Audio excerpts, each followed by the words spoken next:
Stuart, Brian, after so many years. here we are Okay, again. let's. I have the first question okay. for you. I'm going to take you back now to 1984. Okay. Mm-hmm. Now, I had a script, and you had investors, but you were making another movie.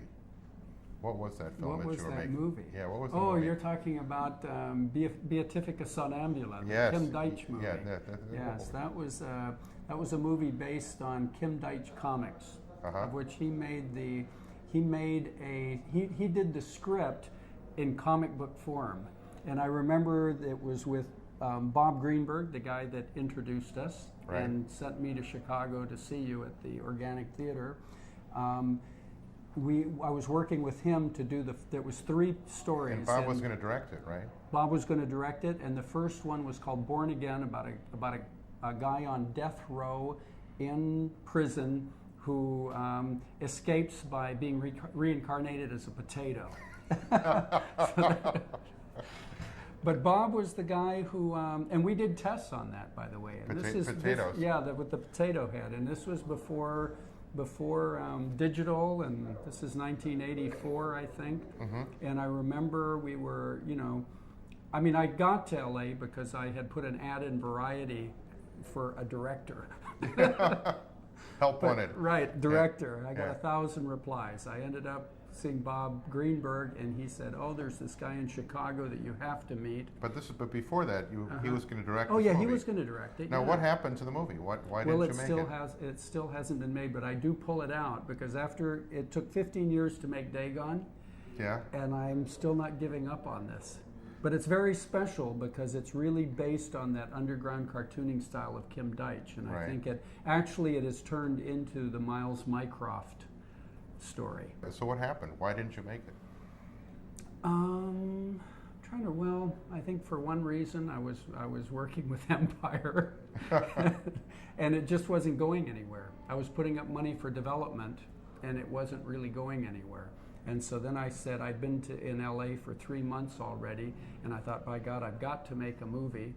And so I was actually, I was also talking to Marty Katrasser about a movie called Laughing Matters, which was a comedy. Mm-hmm. And then Bob Greenberg said, "Oh, you should see Stuart Gordon in Chicago." Oh no, that was actually, I saw you the Thanksgiving before I moved to LA. I think it was '83. Uh-huh.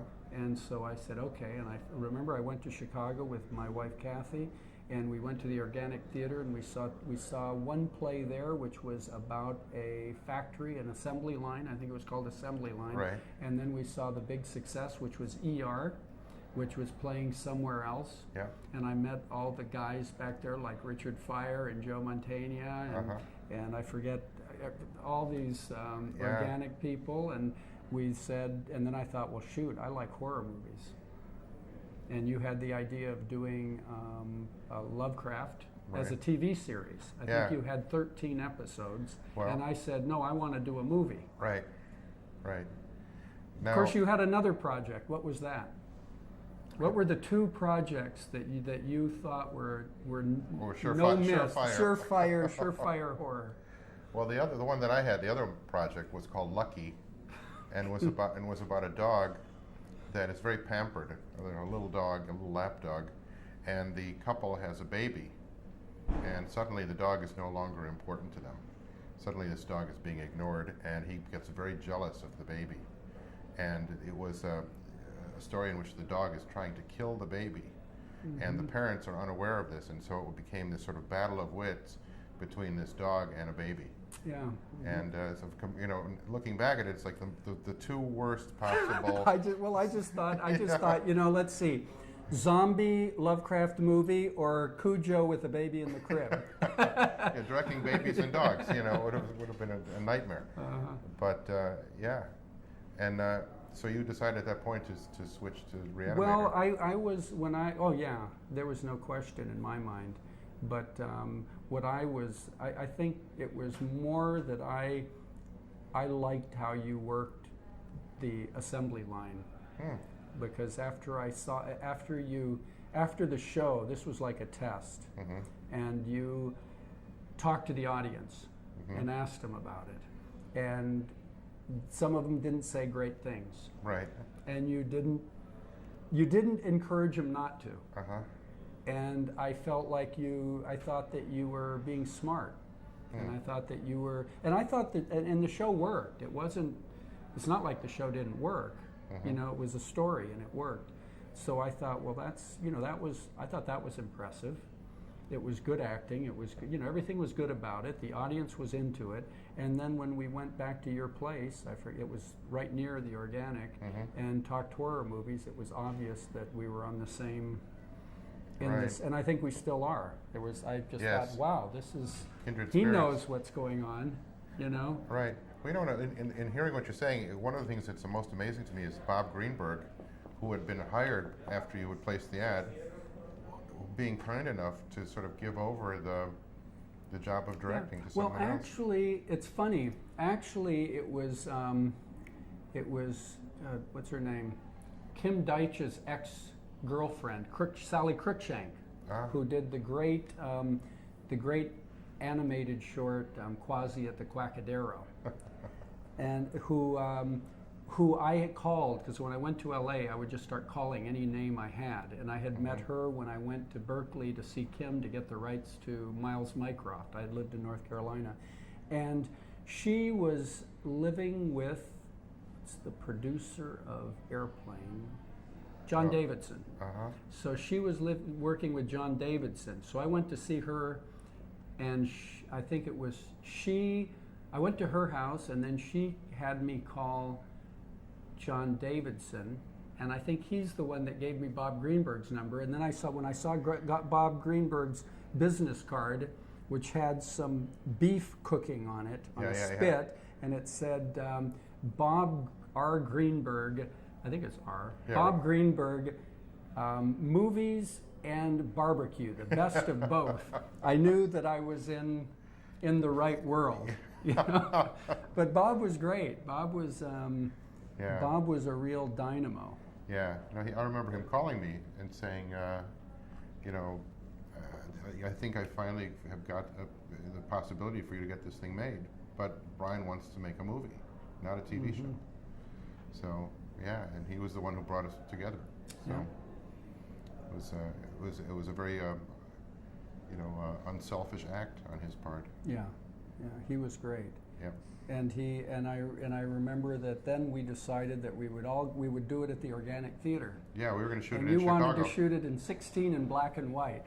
Is that right? Yeah. I said, it's got to be gritty. It's got to be edgy. I said, God, I'm investing money in this. 16 black and white? Well, the best horror movies are in black and white, Right. I think. They're scarier when they're in black and white. I think the movie theater gets darker when it's in black and white. Yeah.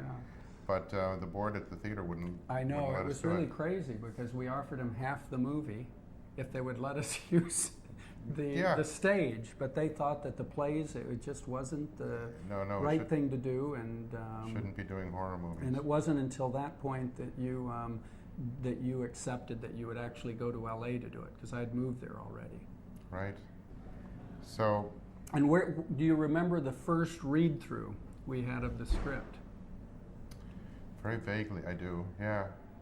We had it in my living room up in Laurel Heights. Right. And I think Richard Fire read. I'm trying to remember the people that you had reading, because you brought the act. No, we didn't have any casting done. It was just kind of a read through of the script to see how the script worked. Yeah. Do you remember all the movies that you screened for me in your home? I remember we saw Rosemary's Baby a number of times. We did, which was, I think, my filmmaking 101, But you really sort of wanted to look at all of the movies, all the horror films that had been popular over the last, I guess it was like the last 5 years at that time, the early 80s. And we saw Driller Killer, and we saw, oh my God, I can't remember them all now, they were like, every single movie that had come out that had, and we said, we've got to do better than this. We have to somehow outdo these movies. And sometimes it would be double or triple features. We would be up all night watching these movies and talking about them, and what worked and what didn't work and so forth. It was great. I remember the thing I remember is having Thanksgiving dinner at your house right before we started shooting. That must have been a year later. From the time it was that we a year met. later from the time we met that we were going to start shooting. Yeah, and the movie was shot between Thanksgiving And Christmas. and Christmas, Yeah. so we had to get it done before Christmas. I think it was Christmas Eve that Yep. we bailed Yeah, on it. that's right. And Bob Greenberg took me out for sushi the night before I started shooting, and I was like so nervous. I was having these really strange dreams about strange sea creatures. Which And that's when you thought maybe that Dagon should be. That was why a Dagon movie. was going to be the second movie. That's right. And I remember all the, you remember the different permutations that the script went through. I remember the first version ended with Halsey being killed. Yes, that's right. There's something about theater plays that seem short. Well, what it was that we had originally we were going to do it as a half-an-hour TV show, and we tried to sell it and it couldn't. And then someone said, "Well, you have to do it as an hour TV show." So we added more material, and we took the two stories of Lovecraft and put them together. And then you came in and said, "No, it's got to be all." You read the stories and said, "You got to put them all in." Yeah. Well, I know that I was always sure that you have to have a guy carrying his head around. Because there's something about that just seems, this is the great stuff. Yeah, This that's is a right. real horror movie. We also went through a lot of questions about whether the eyes should glow on the zombies. At least we got the glowing fluid, but remember at one time we were going to have all the eyes glow, and then Dr. Hill was going to have these really incredible powers. And finally, we decided that the fluid was probably enough. Although Hill still had some pretty good powers. When we shot it, he was hypnotizing Yeah. people. It was the thing about his will being so strong, and he could make people do whatever he wanted them to. And I think it was Albert Band that made us cut all that stuff out of the movie, if I'm not mistaken. No, it was Lee Percy. Was it Lee? Lee was great. Lee is a great editor. Yeah. I mean, Lee was, I think he really did a great job of cutting to the chase in the editing. Of course, there was a lot of cutting to be done since you started with a 2.5-hour epic. Well, it was a miniseries.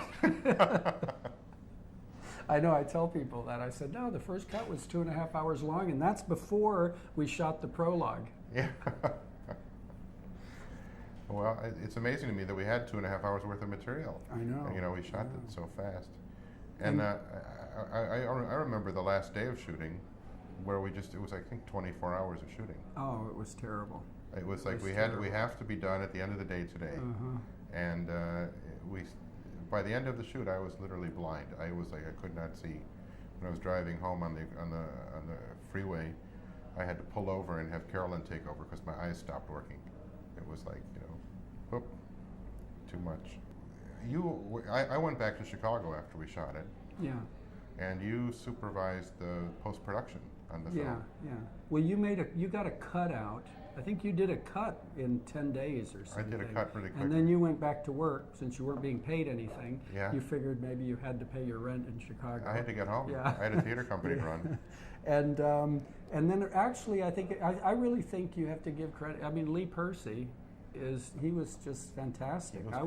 I felt I was going to school. First movie, it was like I just kept watching what everybody did and kind of, really enjoying it. But Lee was really great because I sat with him almost all the time he was cutting and watched over his shoulder, and it was just amazing to watch him start building a pace out of the movie. Well, it's funny because we looked at a lot of editors, getting down to how we chose Lee.